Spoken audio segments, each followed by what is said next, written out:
it is Valmiki's. Then Vedavyasa's Bhagavatam will be quite simple. Bhattadri's and all is higher level, PhD level. It is Narayaniam and all is completely PhD level. So this is very simple. So read only once. Okay. Yeah. Ram Ram. Ram Ram. Samhrit. Ram Ram. Ram Ram. Ram Ram. ಒಬ್ಬರೇ ಒಂದು ಕ್ಲಾಸ್ಗೆ ಓದೋದು, only one person to read for the whole class. Okay, Manjula aunty reading today because you need to concentrate on text. You also concentrate on text, everyone. Okay. संहृत्य च भुजौ श्रीमान् स्ततैव च शिरोधरां तेजस्सत्वं तथा वीर्यम् Sorry, ಎಷ್ಟನೇದು? 36. Okay, thank you. संहृत्य च भुजौ श्रीमान् स्ततैव च शिरोधरां तेजस्सत्वं तथा वीर्यम् अविवेश स वीर्यवान्.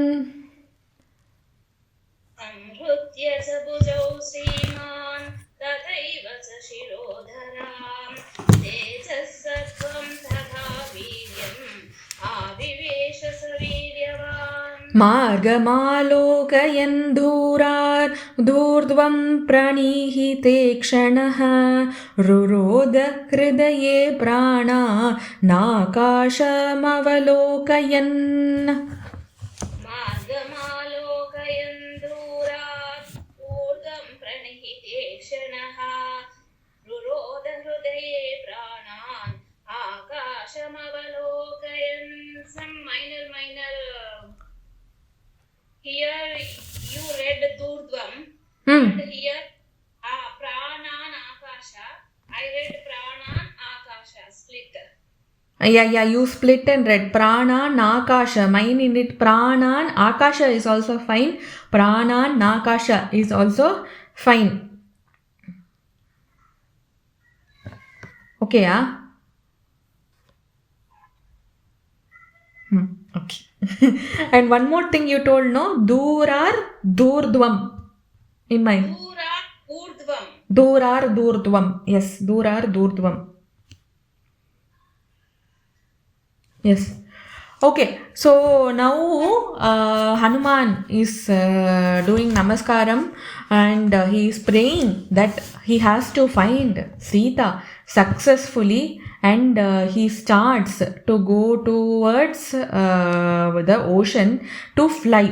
Okay, he starts to go towards the ocean to start his journey and to fly towards Lanka. That is, he set his goal. He has set his goal that he has to go to Lanka. That is his goal, and he has to fly. Now, what happens? 37th shlokam.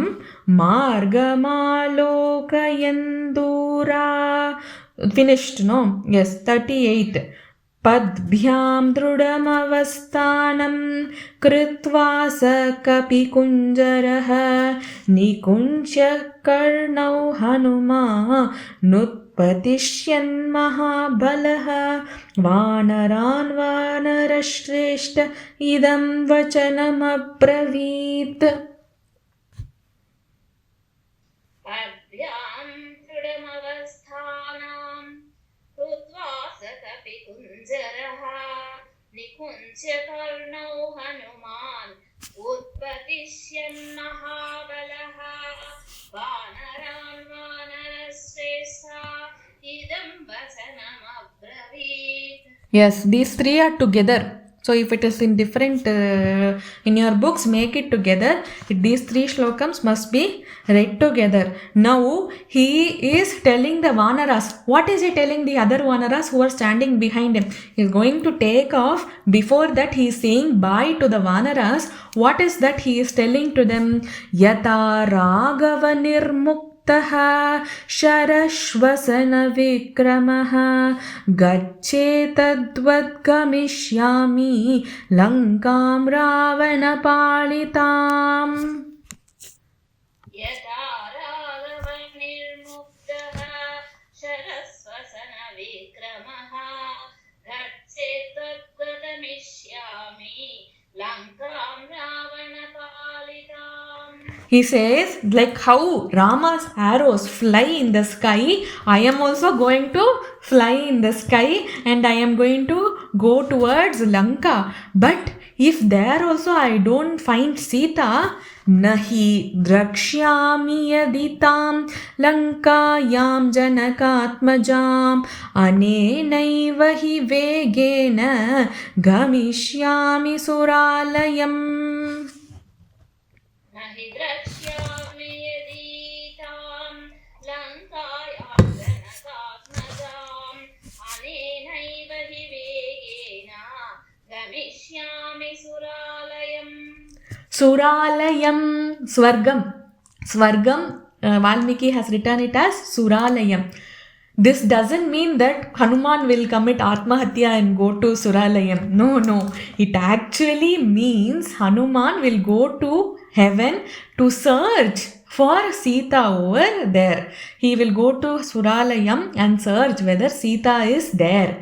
If she is not found in Lanka, Lanka is where Asuras are living now, right? That is not Suralayam. If she is not found in Lanka, he will go to the extent of going to Swargam and also searching her there. What will happen if he doesn't find her there? Next. यदि वा त्रिदिवे सीतां न द्रक्ष्याम्यकृतश्रमः बद्ध्वा राक्षसराजानाम् अनयिष्यामि रावणम्. यदि वा त्रिदिवे सीतां न द्रक्ष्याम्यकृतश्रमः बद्ध्वा राक्षसराजानाम् आनयिष्यामि रावणम्. He says he will tie up Ravana. He will go back to Lanka, he will tie up Ravana and he will bring him here because everyone knows that Ravana has kidnapped her. So he will go to Lanka again from Swargam, he will tie him up and he will bring him here as a captive. Now, sarvata krita karyoha meshyami sahasitaya anayishyami valankam samutpatya saravanam. सर्वथा कृतकार्योः मेष्यामि सहसीतया आनयिष्यामि वालङ्कां समुत्पाट्य सरावणाम्. That is what he says in the next shloka also. Next, that is Valmiki's beauty. He will extend the meaning for many shlokas together. That is why it is 24,000 shlokas Ramayanam. Then, eva muktva tu Hanuman vanaran vanarottamah utpapatata vegena vegavana vicharayan suparnamiva chatmanam mene sa kapikunjaraha. एवमुक्त्वा तु हनुमान् वानरान् वानरोत्तमः उत्पापताद वेगेन वेगवान् विचारयन् सुपर्णमिव समानं मेने सपिकुञ्जरः. Now what happens?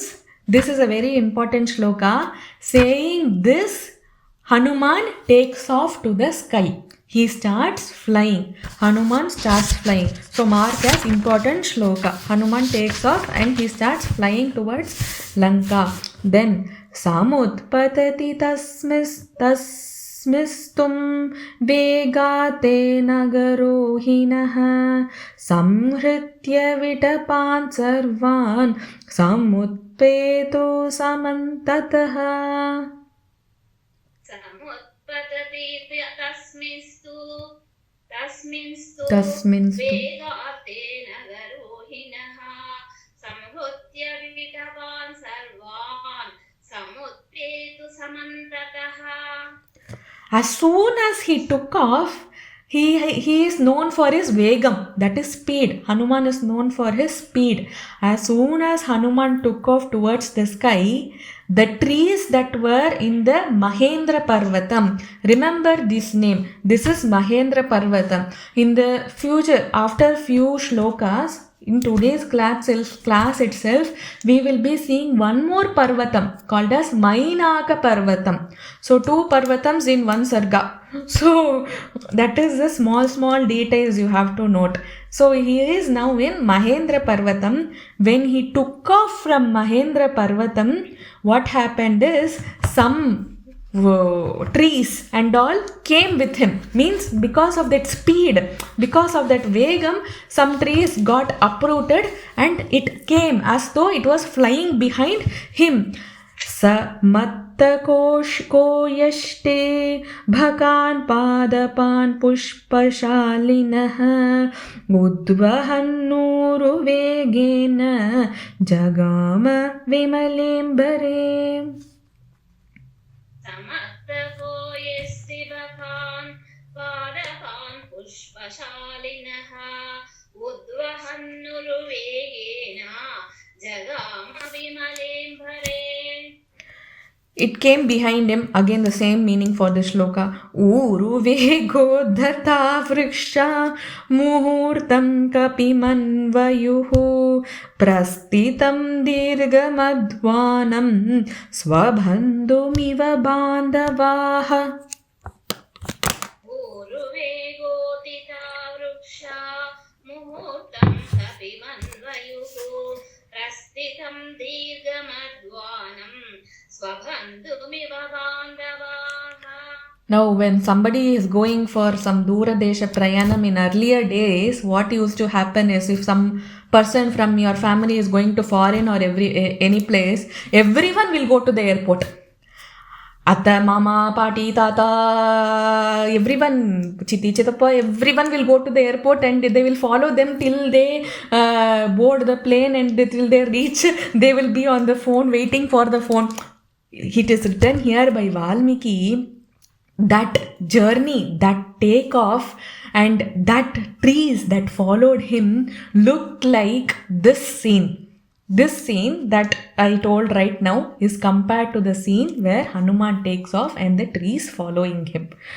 Okay, now Tamuru vegonmatitaha salaschanyena gotamaha tamaha anujugmur hanumantam sainya iva mahipatim.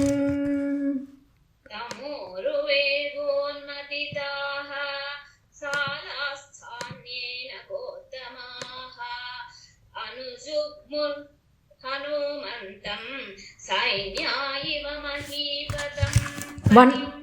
One more comparison by Valmiki. Hanuman looked like a Raja, and behind Raja these trees were like an army of soldiers following that Raja. It looked like that, it seems. Now, it's all comparison. It is Adi Kavyam. It is poem. So there will be a lot of comparisons, repetition of words like this it will be. Supushpita grair bahubhi padapairanvitah kapihi Hanuman parvato karo bhabuvadbhuta dharshanaha.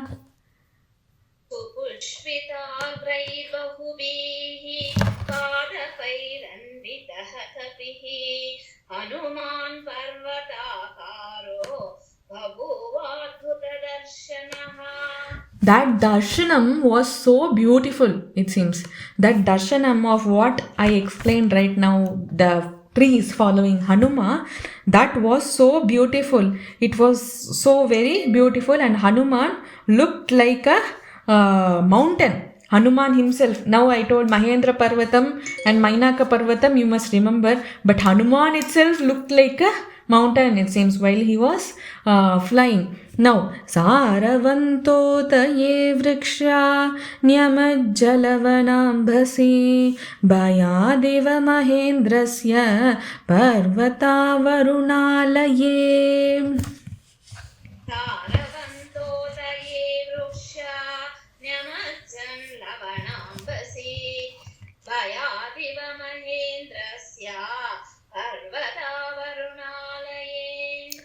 Now you have to come to the sequence that I told. Now Mahendra Parvatam sequence is completed. Now we move on to a sequence called as Mainavata Parvatam or Mainaka Parvatam or Mainavati. Lots of names for it. This Parvatam, there are two stories about this Parvatam that I would like to share. So the two stories about that Parvatam is, one story is that now in this further lines of Sundara kandam, you will be seeing that Samudra Raja requests Mainaka Parvatam to come from below and to help Hanuman rest for some time. That is there in Sundara kandam. Okay, because he says that we should help Hanuman, and Hanuman is tired and he should rest. So you have to come up and you have to help Hanuman rest. So this story is present in Sundara Kandam, and why he is there inside is it's again because of Indra, because Indra was cutting the wings of all the Parvatam, and then Mainaka comes and he goes down and he stays there. But it is also said that he is guarding the doors of Patalam. Inside the ocean, he is guarding the doors of Patalam. That is why he is there, Mainaka Parvatam. One more story, that is Vayu and Mainaka were best friends, it seems. This is also present. Vayu and Mainaka were best friends. One day Vayu and Mainaka were roaming at that time. Again Indra comes to the scene. Indra comes to the scene and he was cutting every wings of all the mountains. At that time what happens? Vayu says, it's not safe for you and you hide below. So some people say that Samudra Raja did not tell Mainaka Parvatam to come up and ask Hanuman to sit. It was because Vayu Putra Hanuman was going up for his friend's sake, Mainaka came up. So these are two texts, but actually whatever is written in Ramayanam is Paramasatyam, and whatever is written, one more correction, whatever is written in Valmiki Ramayanam is supposed to be taken as Paramasatyam. There are other versions of Ramayanam. It is good, you can read, but the Satyam, that thing, if you compare the text, original is always considered as the truth whenever they refer to the sequences. So 50 51 Sanana Kusumaikirna Kapi Sankura Korakaihi Shushube Mega Sankasha Kadyotairiva Parvata.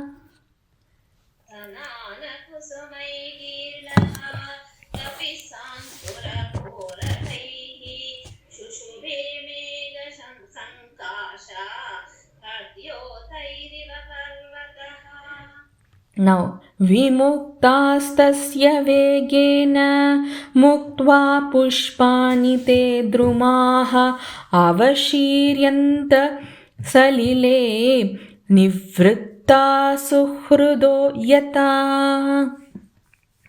Vimuktastasya Vegena Muktva Pushpani Te Drumaha Avashiryanta Salile Nivritta.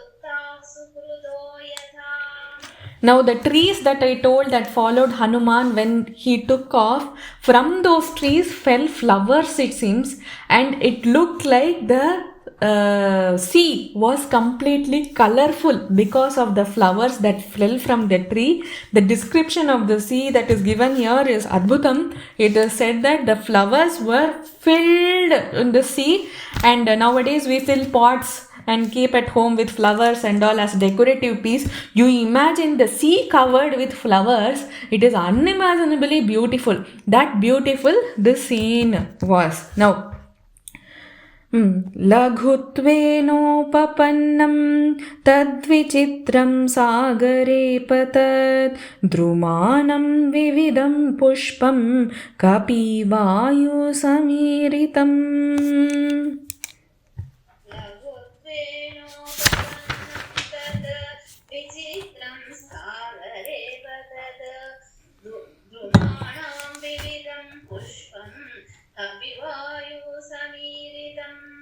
ताराचितमिवाकाशं प्रभभौ समहार्णवः ताराचितमिवाकाशं प्रभवौ समहार्णवः. Actually, that is supposed to be with the same shloka. I should have read the three together. I did not read. Yes, 53. It should come like this. Lagutvenopapannam tadvichitram sagare patat drumanam dvividam pushpam kapivayu samiritam tarachittamivakasham prabhabhau samaharnavah. Next. पुष्पौघेनानुबद्धेन नानावर्णेन वानरः भवौ मेघविद्युद्गण विभूषित भवौ मेघ इवाकेश विद्युद्गणविभूषितः पुष्पौ कोण. What is that? पुष्पौघेनानुबद्धेन नानावर्णेन वानरः बभौ मेघ इवाकेश विद्युद्गणविभूषितः पुष्पौघेनानुबद्धेन नानावर्णेन वानरः भवौ मेघ इवाकाशे विद्युद्गणविभूषितः. It looked like a multicolor flowers that when he flew, no, I told the flowers fell. When he flew, that flowers raised a bit, it seems, moving towards the sky because of the pressure. When it raised a bit, that scene looked so beautiful to everyone, it seems, as though the flowers were jumping towards the sky. It was an what to say, it was like for an inspiration for Hanuman. It was like telling Hanuman to go fast towards Lanka. Now, tasya vega samadhutai pushpai stoyamadrushyata tarabirabiramabir uditabiravi rivambaram.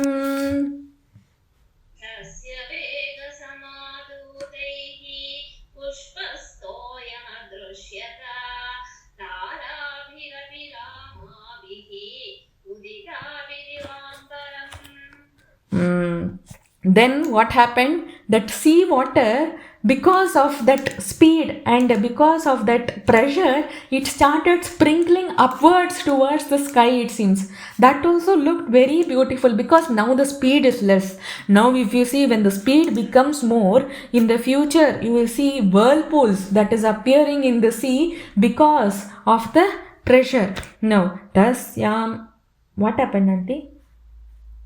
तस्यां भरगतौ बाहु धदृशाते प्रसारितौ पर्वताग्राद्विनिष्क्रान्तौ पञ्चास्याविव पन्नगौ.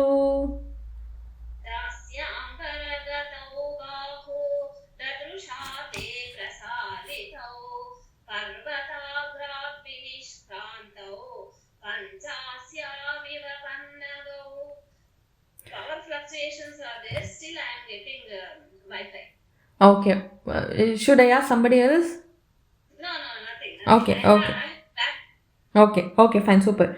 Now the Vanara, it is looking as though when that sprinkling is coming, when he opens his mouth, it is looking as though he is drinking that water, it seems. He is gulping that water, it seems. Now, पिबन्निव भवौ चापि सोमेर्मालं महार्णवं पिपासुरिव चाकाशं धदृशे स महाकपि.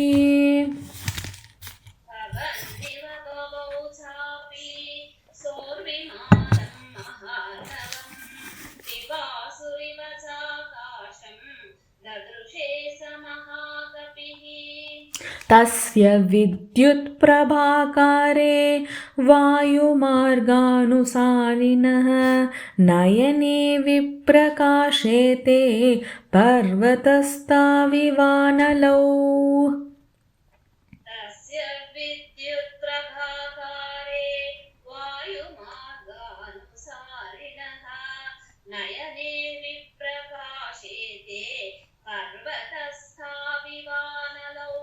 When he was flying, it was like a mountain having two sun as a light towards. It was looking like a mountain having sun because the his eyes were so bright that it looked as though that was a burning Suryan that was present in a mountain.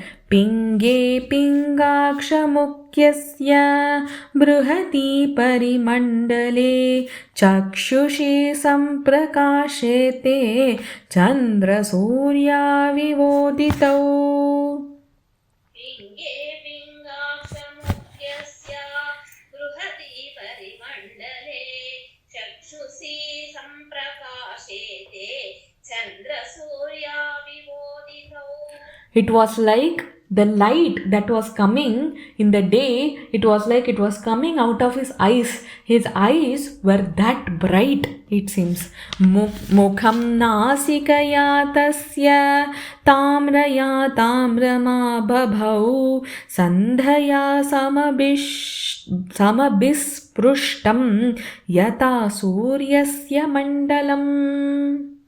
मुखं नासिकया तस्य ताम्रया ताम्रमाबभौ सन्ध्यया समविस्पृस्थं यथा तत् सूर्यमण्डलम्. Now his nose, how his nose was. This flying Hanuman's nose was in copper color, it seems. But also Valmiki is not satisfied. Copper, no. Tamra, no. We will tell Sandhya. It was of Sandhya color, it seems. This Sandhya color will be a twilight kind of color. That color was his nose, it seems, when he was flying. Langulam cha samavittam plavamanasya shobhate ambare vayuputrasya shakradvajaivochritam. राङ्गूलं च समावित्तं प्लवमानस्य शोभते अम्बरे वायुपुत्रस्य शक्रध्वजैवोत्सितम्.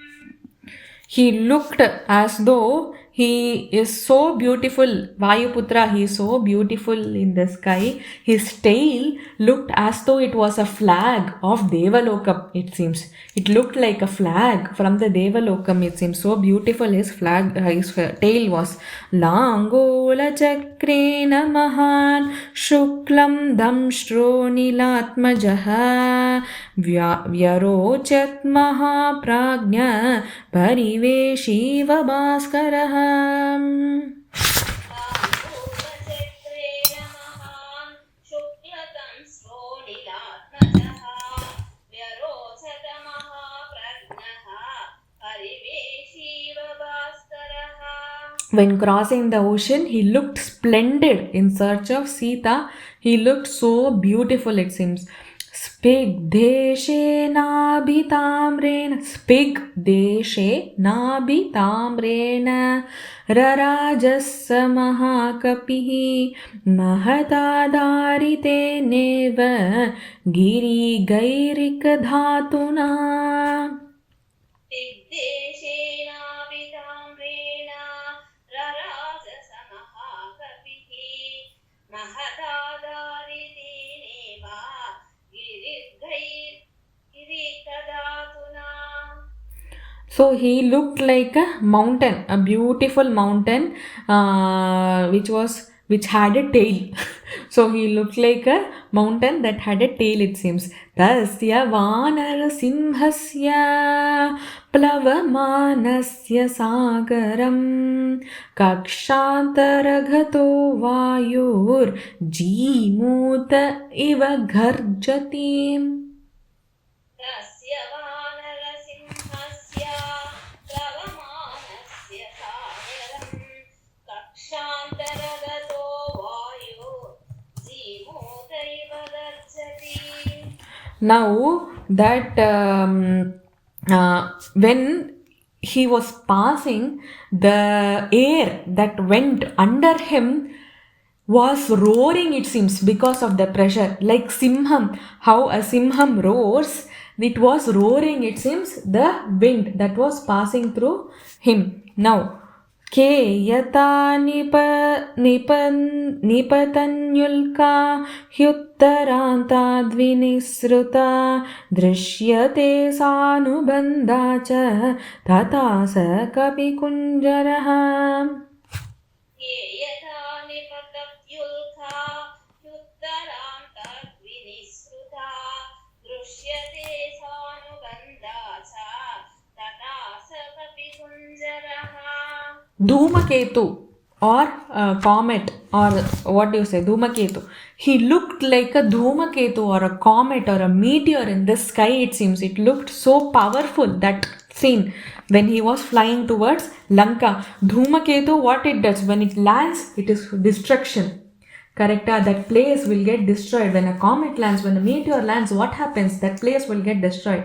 So Hanuman is like a meteor flying towards Lanka for Lanka's destruction. That is what Valmiki says. Patanga sankasho vyayata shushube kapi pravrudha iva matanga kakshyaya badhyamanaya. पतङ्गसङ्काशो व्ययात शुशुभे कपिः प्रबुद्ध इव मातङ्गः कक्ष्यया बध्यमानया. He looked so big that it was like an elephant flying in the sky. Mountain finished, now elephant flying in the sky. Uparishtacharirena chayaya chavagādaya sagare maruta vishta naurivasittadha kapihi.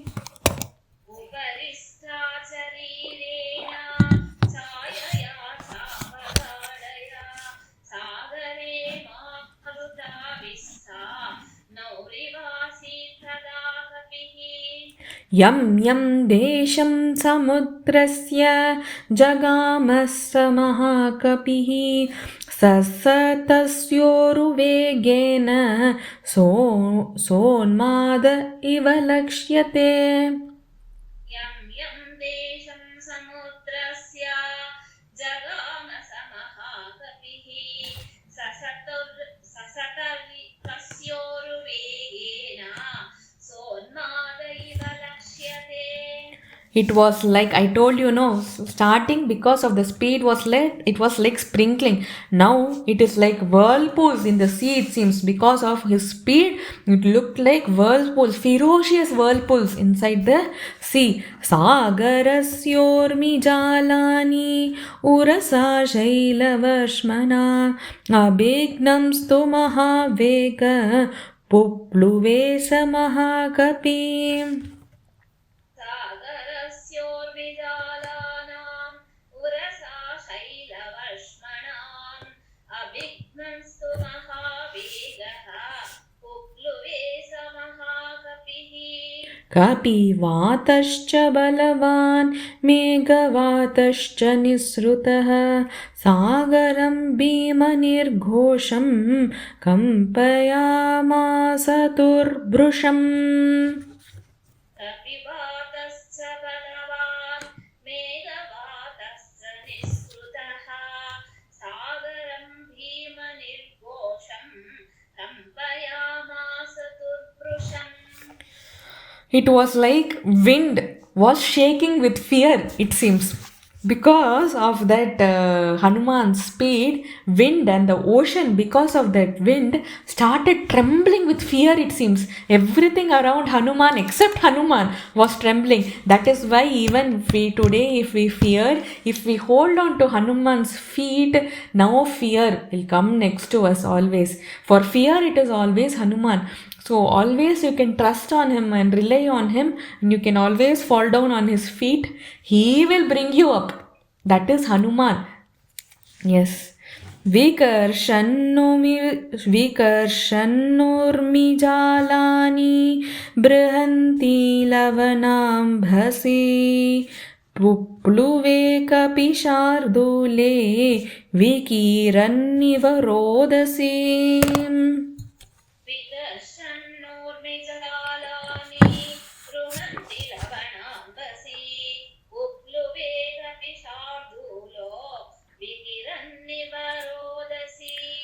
The ocean started touching the sky, it seems, with big waves.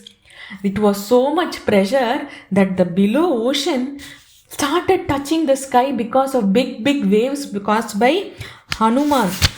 मेरुमन्दर सङ्काशा नुत्कतांस महार्णवे अत्यक्रामन्महावेग स्तरङ्गान् गणयन्निव मेरुमन्दरसङ्काशान् उद्गतान् समहार्णवे अतिक्रामन्महावेगः तरङ्गान् गणयन्निव. That waves were so big that it was the size of big parvatams, it seems. Meru, Mandara Parvatam and all are big parvatams. So it was the size of Meru Parvatam, Mandara Parvatam and all. Tasya vega samudbhutam jalam sajaladam yata tatha ambarastam vibhabraja sharadhabramivatatam. तस्य वेगसमुद्भूतं जलं सजलदं तथा अम्बरस्थं विबभ्राजा शारदाप्रमिवातकम्. The force of Hanuman was so much that everywhere the water was splashing, it seems. The water was splashing towards the sky, the water was splashing again to the ocean, and everything was full of water, it seems, because of the force of Hanuman, or because of the force of the flying he had. Timi nakrajasha kurma. What is Timi? Crocodile. Kurma. Tortoise. Timi, Nakrajasha, Kurma. Everything that stays underwater. Drishyante Vivrutastada. Because of his force and that water coming out, the sea became transparent above, it seems, and everything was visible, it seems. Now we see in Maldives, Mauritius, everything is visible and all like that. वस्त्रापकर्षणेनैव शरीराणि शरीरिणाम्.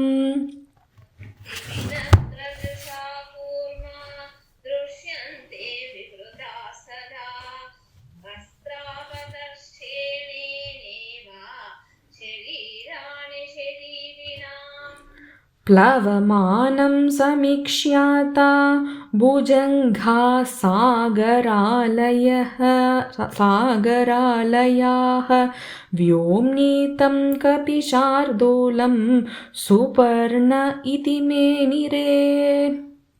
प्लवमानं समीक्ष्यात भुजङ्गा सागरालयाः व्योम्नीतं कपिशार्दूलं सुपर्ण इति मेनिरे. There will be snakes residing inside Sagaram also, water snakes. So these water snakes, they thought that the above flying is Garuda. Okay, they got confused to Hanuman as Garuda, and they all got scared and they started hiding, it seems. The scene was like that. They all got scared of Hanuman and they started hiding, it seems. दशयोजन विस्तीर्णा त्रिंशद्योजनमायता छाया वानरसिंहस्य जले चारुतराभवत्.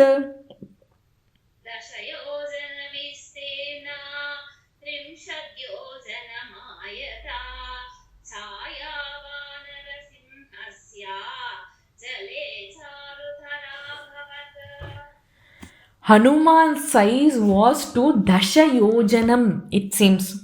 His size was up to Dasha Yojanam and 30 Yojanas around him.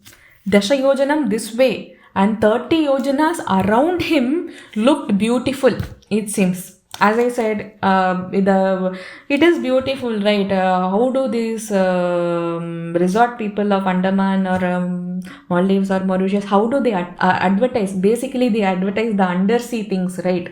So, undersea things that were visible and how Valmiki is writing so many centuries ago, it is such a beautiful thing that we are seeing today.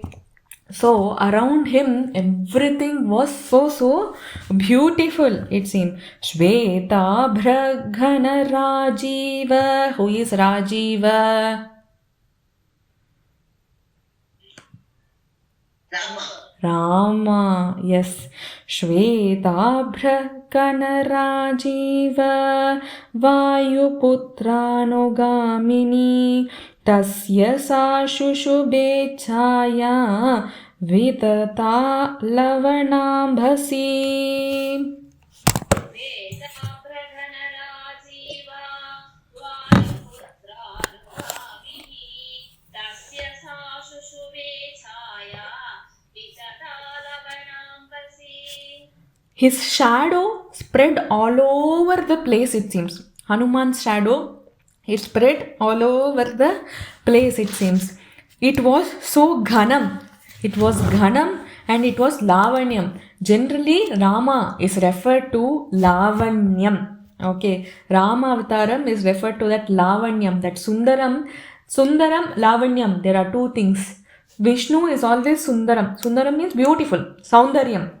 Lavanyam means also a form of beautiful.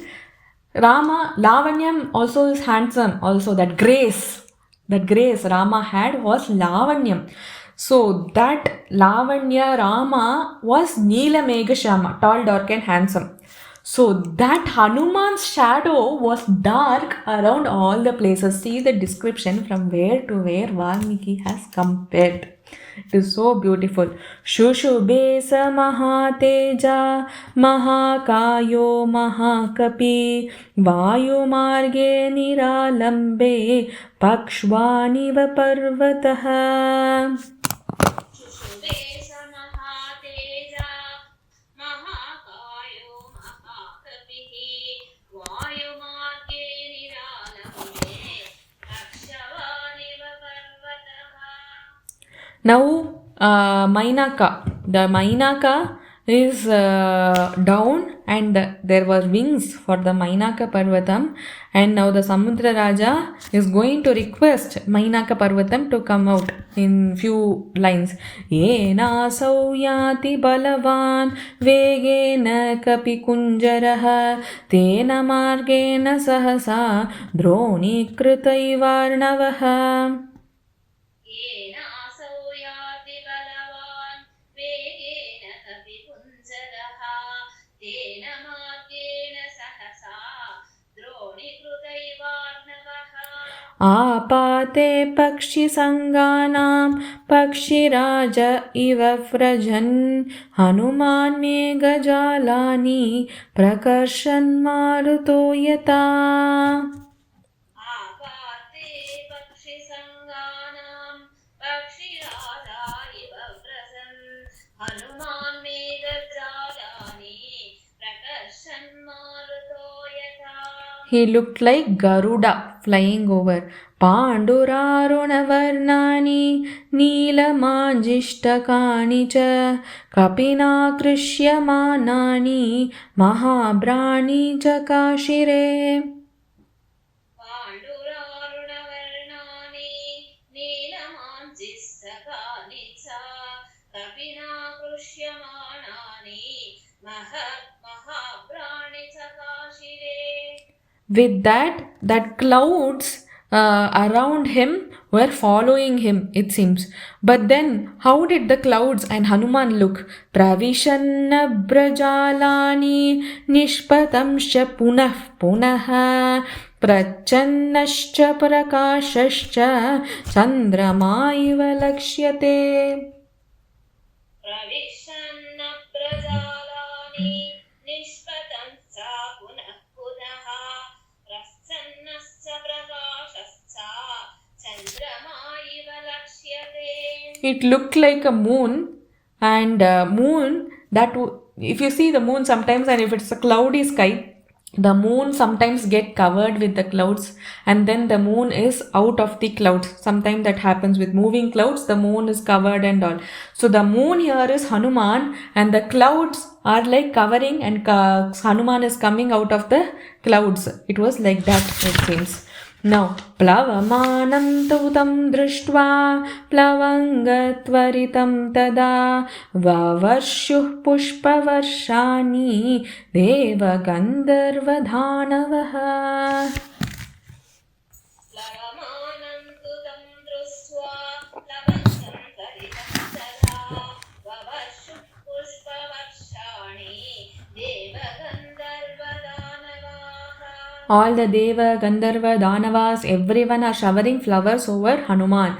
Tatapanahitam Surya Plavantam Vanareshwaram Sisheveta Chatada Vayu Ramakaryartha Siddhaye. तदा नहितं सूर्यः प्लवन्तं वानरोत्तमम् शिशेवे च तथा वायुः रामकार्यार्थसिद्धये. For Rama Karyam, he is flying, it seems, Hanuman. Rushayas, they are all talking. Devas are telling that to each other that this is Hanuman. He is flying to do Rama Karyam. Rushayas tushtushchainam plavamanam vihayasa janu jaguscha deva gandharva prashamsanto mahaujasam. Okay. Srivalli auntie? Can I? Yes. Yeah. Yeah.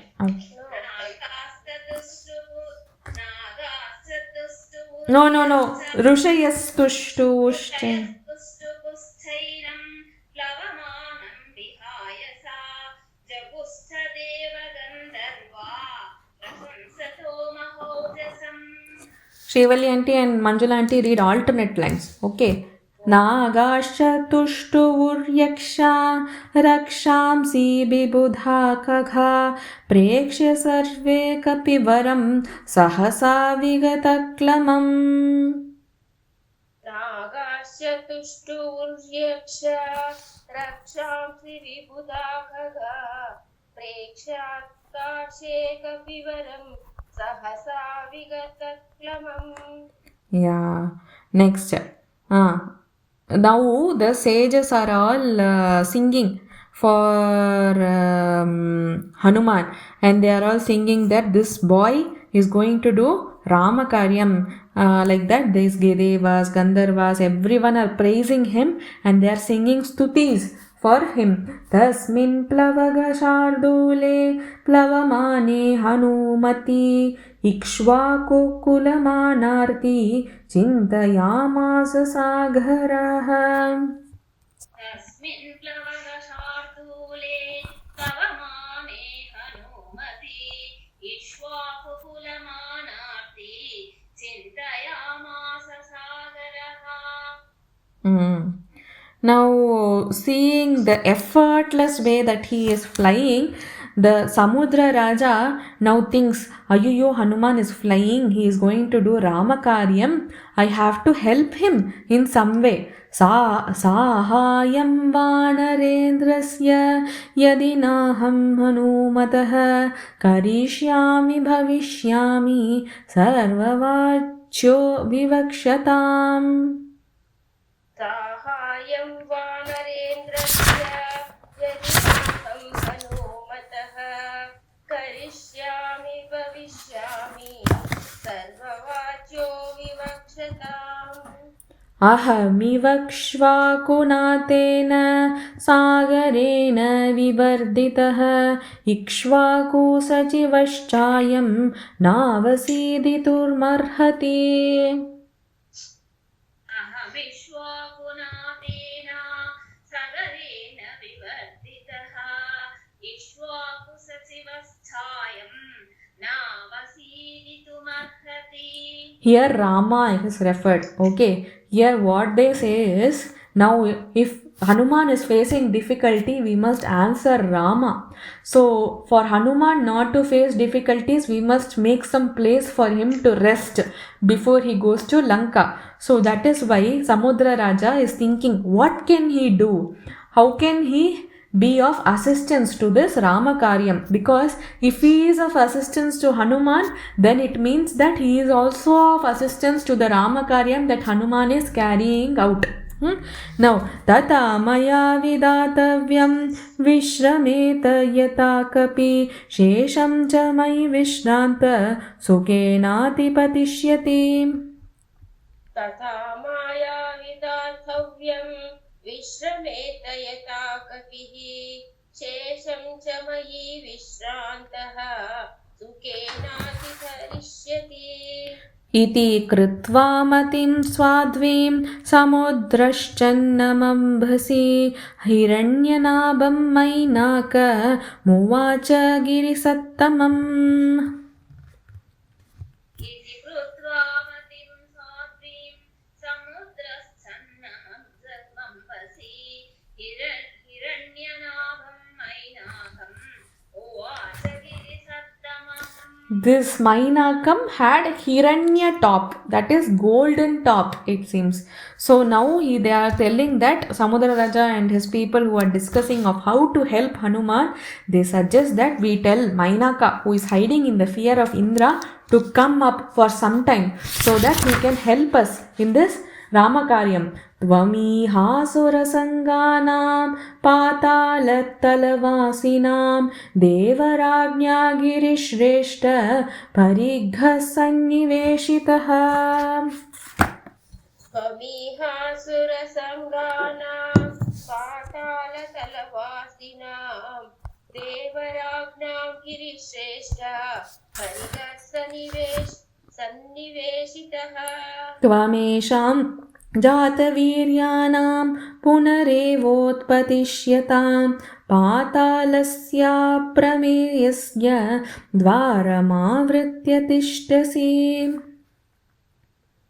त्वमेषां जातवीर्याणां पुनरेवोत्पतिष्यतां पातालस्य प्रमेयस्य द्वारमावृत्य तिष्ठसि.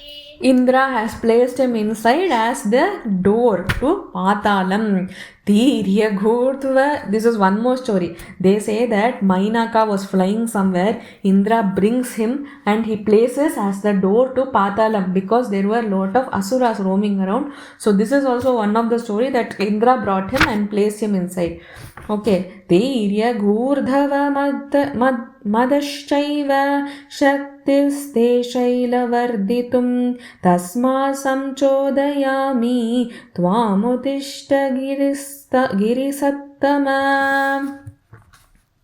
तीर्यगूर्ध्वमदश्चैव शक्तिसे शैलवर्धितुं तस्मात् सञ्चोदयामि त्वामुत्तिष्ठ नगसत्तमं. Nagasattama means what it is? Girisattama.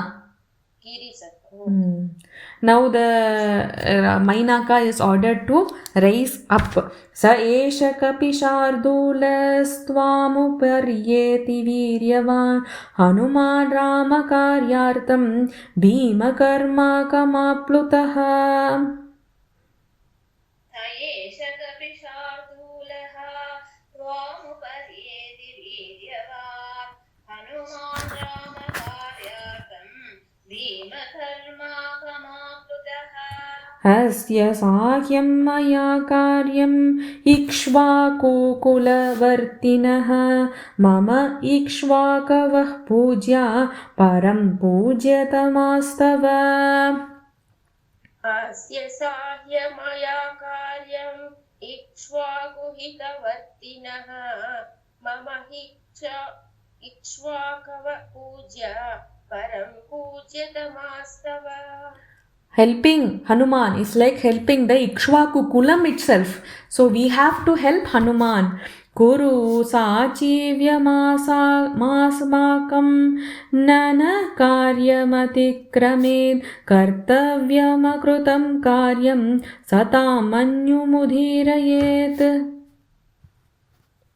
पुरुषाचिव्यमस्माकं ननः कार्यमतिक्रमेत् कर्तव्यमकृतं कार्यं सतामन्युमुदीरयेत्. सलिलार्धूर्ध्वमुत्तिष्ठ तिष्ठेत्वेषकपिस्त्वयि अस्माकमतितिश्चैव पूज्यश्च प्लवतां वरः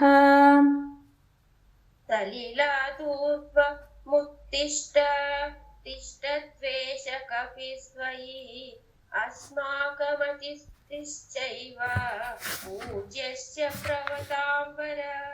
Call will get cut, so I think we will end the call over here. Janaki